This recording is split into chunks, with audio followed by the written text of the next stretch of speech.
Alright, so footage-wise, this is probably going to be one of the least interesting videos I've ever done, and that's saying something for the kind of things I do. But we have a Wing 5 teaser. As we all hoped, we had a teaser trailer last week, a full trailer this week, and now they're throwing out other stuff. It does pay to watch the ArenaNet Twitter, and so we have this one image right here. With the hashtag Guild Wars 2 raid, and so we get a little bit of insight into what's going on there. If you're out of the loop, the next patch for the game, which is coming in 4 days now, by the time you're watching this video, it's going to have 3 different functions of content in it. It's going to have PvE, a fractal, and a raid. So I'm still expecting some kind of fractal teaser. You remember the last fractal teaser we got on Twitter was more than just a straight image like this. It was actually a little animation representing one of the cutscenes that played in it. But anyway, today we're going to talk a bit about what the devs did here. I do think there's a lot of really interesting things to pick at. And first of all, you're going to be surprised that obviously it's extremely snowy. And I don't think many people really were expecting that, myself certainly included, because we've just had a Desert E expansion, and I suppose the idea was it was going to be something to do with Balthazar and the Fissure of Woe, or something around those desert maps. However, maybe it's not as surprising as it first looks. So, first let's just talk about what we see, alright? We've got some kind of ruined fortification. Standard Guild Wars 2 fortification ruin type thing. They don't seem to have built any fresh new assets here. You remember Wing 3? That might seem like an odd thing to say, but Wing 3, they actually built like a whole new side of like white mantle looking architecture, if I remember rightly. This seems to be reused of what they've done a lot else in the game, but hey, I'm not complaining, I'm just observing. And then if you actually look on the fringes of it, obviously it's snowing, it looks very icy. We have on the left some small white-looking humanoid figures, i.e. ghosts. And on the top right, if you squint your eyes, and this is actually quite hard to tell on the regular tweet, you have to kind of go to the direct image. Back there in the corner, you can actually see a big red portal. And that, as we know, is a signifier of a raid entry portal. That's like what you'll find if you go to the special area in Bloodstone Fen with the entrance to Wing 4. That's what you'll find in Verdant Brink with the entrance to Wing 1.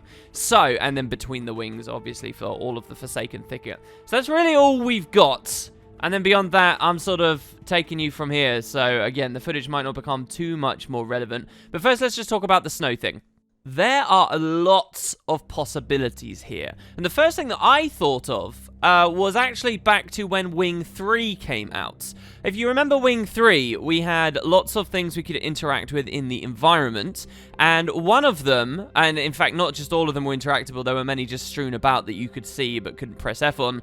There were paintings. There were landscape paintings, or where they portray, of mountainscapes all over the place. And in fact, if you turn off this video and go back to my Wing 3 video right now, you'll find there quite a lot of speculation that perhaps we would have a Wing upcoming somewhere snowy. Now, the theories back then was because the Bloodstone was very much still a big thing. This was, remember, right before Out of the Shadows and then the big explosion and so forth. And the general idea was that maybe Season 3 and a lot of big Guild Wars story would start dealing with the remaining shards of the Bloodstone that are out there, and what the White Mantle might be doing with those. The story never ended up going in that direction at all, and now the Bloodstones seem like a bit of an odd thing to go pursue. But I made the point that we had a Wing come out, we had Bloodstone activity very much on the front of our minds, we were in the region of a Bloodstone, and we had a Wing hinting at some snowy places when we know that there's potentially a Bloodstone out in the southern Shiver Peaks. So that seemed like a really good connection. It seemed like a great reason to go there, and in the end, well, that didn't happen, did it? We went to Bastion of the Penitent for Wing 4, which had basically no ties to any of those hints from Wing 3 whatsoever. And so then you might think, well, alright, maybe they just quickly put out Wing 4 because that was the story they cared to tell, but those hints still matter. And Wing 5, which we get in a few days, Wing 5 will finally deliver on whatever that stuff was about. I'm not too convinced by that, because right now, you know, the White Mantle seem to have totally stepped out of the story, and I think it would be a bit weird to have another Wing that goes back onto them, so I'm not too sure about all of this, but maybe they'll find some kind of connection. Bear it in mind. There is, of course, also Wing 4 too, and Wing 4 itself could have had several hints at different upcoming raid content. We had suggestions of all manner of things, like Jotun political prisoners in the jail there, and going to the Shiver Peaks, going somewhere snowy, could totally give us some opportunity to look more at the deeper histories of the Jotun, and maybe draw some kind of a more direct connection there. There were several mysteries just straight up established in the Bastion, like what is this demon realm, and did it just exist in Saul's head? Is Deimos real or not? Those kinds of things. The actual species and origin of the creature Samurog, and maybe even, you know, more detail about the riots that took place there. And I guess all of that's fair game to maybe look out for Wing 5 as well, but a snowy region doesn't seem to tie into any of those outside of that Jotun thing. So, yes, we also have Wing 2, and I guess I will very briefly mention this. This is not the first snow has graced the raiding lands, because in Wing 2 we actually had Matthias lose control over his immense power, and the weather was being affected, if you remember, and we'd have these random snowstorms out in the middle of the jungle. Now, honestly, I'm more inclined to just say that's a bit of trivia and it was just a cool effect rather than anything deeper that's suddenly going to hint at Wing 5. But I don't know, maybe we'll find some other supercharged creature and realize that this screenshot we're looking at here wasn't snowy at all. It's just some effect as a result of someone who's got supercharged. I don't know. So that's really what I've got for you on the wings themselves. I was very struck by this because I was surprised it was snow, and then immediately when I actually engaged my brain, I realized, hold on, we've been speculating a lot of snowy-based stuff for a while, and maybe it shouldn't have been such a surprise in the end. Moving on, let's talk about some other obvious things. Path of Fire did add a snowy area. It's added, that beautiful, awesome Deldrimor mine that we got up. But it wasn't really used very much. I don't think there's even a heart up in that region of the second map. It was one of my favourite places to visit in all of POF. Thoroughly enjoyed it, and a reason to go back there might be kind of nice. So an obvious answer here is similar to how the Forsaken Thicket began with a connection in Verdant Brink. Maybe this wing simply connects to the second Path of Fire map up in that snowy area. And I did notice someone on Reddit actually pointed out an incredibly low-res rock that it looks like the devs might have just dumped in what would otherwise be a valley entrance to another location. Maybe it's just a low-res rock. I don't know. That whole side of things seems a bit arbitrary to me, but it's a potential idea at the very least that, yeah, this wing might connect on to that region of the world. The thing is, though, there's not too much plot-wise I can draw from, owing to the fact that it would start there, beyond just the general excitement that, yay, we're going back to the Deldrimor front. More on that very shortly. Another fairly contemporary thing to look at, maybe, in terms of ice, is we did have, in Season 3, a crack in the ice, and we did get to go further north than Frostgorge Sound.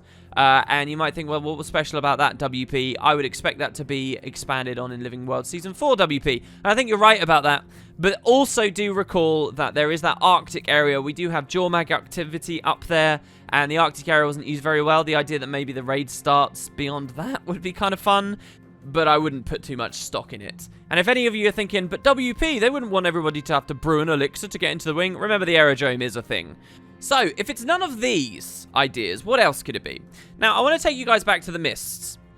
You'll recall that many of us were speculating it could have been the Fissure of Woe. People have wanted the Fissure of Woe for ages. The devs were playing with the Fissure of Woe for ages. It was a highlight speculative point for Heart of Thorns because of the Balthazar temple that was there and the introduction of raiding as a feature as a whole. It's been a high point of Path of Fire as well. And now we get an icy place. That's like the most opposite thing you could imagine to a fiery war realm, and maybe is actually quite disappointing.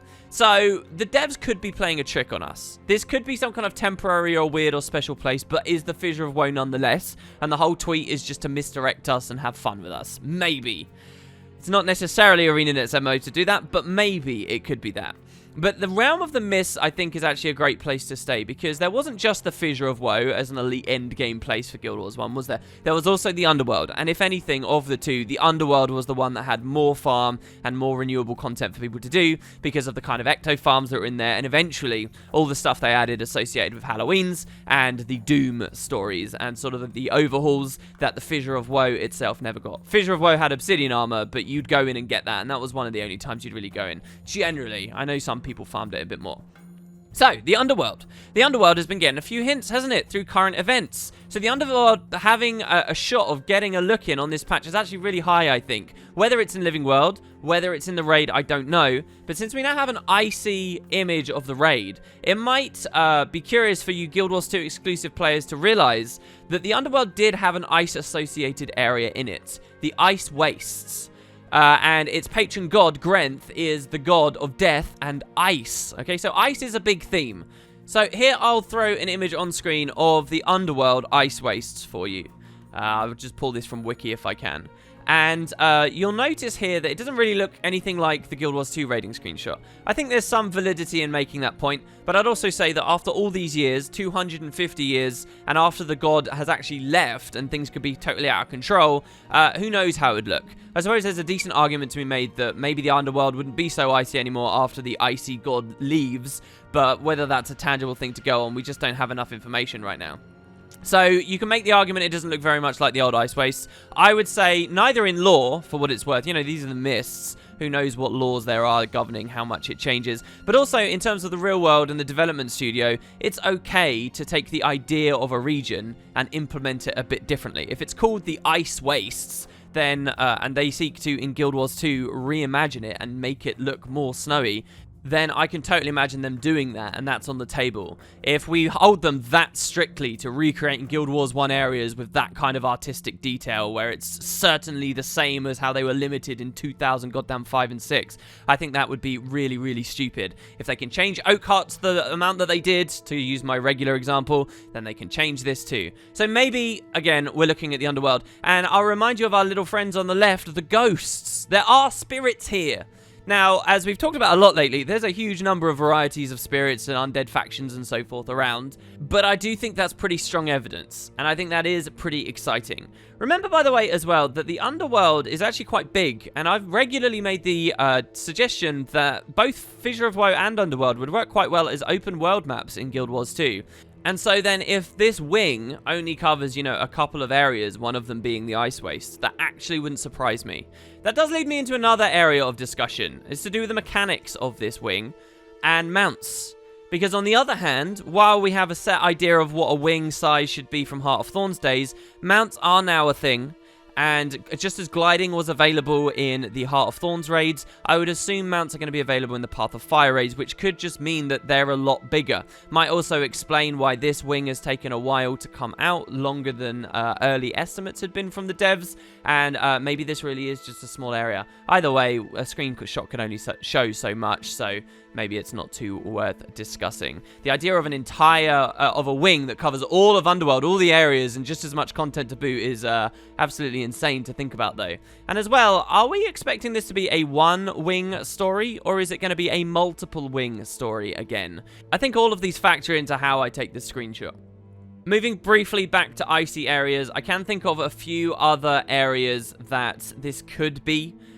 First of all, it did make me smile to remember that last year, much of our Wing 4, or was it Wing 3 speculation, involved some kind of festival-based wing, and the pros and cons of that, and the idea of a wing that releases for a little while, then goes away for a whole year. And, you know, this generally would be terrible in the climate of Guild Wars 2. It was something that happened in Guild Wars 1. Guild Wars 1 did have the year-round secret lair of the snowmen, but that was not the same as a lot of its exclusive festival content, of which there was actually in an abundance. So, going back to this idea, though, is it going to be some kind of Winter's Day-based thing? I doubt it, but we mentioned it last year. It was more snow-based stuff. A return to the secret lair of the snowman itself could be a thing. But again, I don't really buy it very much. I just wanted to let you guys know it's a thing that's out there. Lastly, I do have two more ideas that are very interesting to me.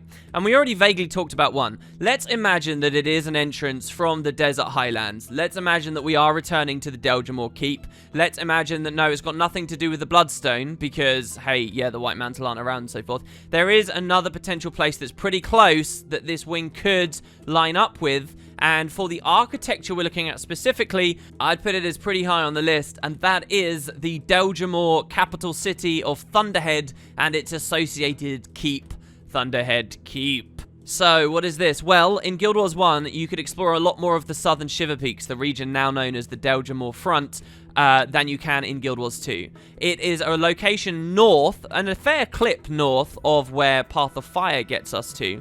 But basically, that arc of the story ended with a very difficult mission called Thunderhead Keep. Now, nowadays, it's extremely easy, especially if you play in normal mode. You can kind of blitz through it very comfortably using your heroes. And any contemporary Guild Wars 1 player might not think Thunderhead Keep is a particularly interesting campaign mission. However, right back at the launch of Guild Wars 1, Thunderhead Keep was kind of the big mission that separated the men from the boys. I'm talking about a period of time, by the way, before I was even a particularly active player.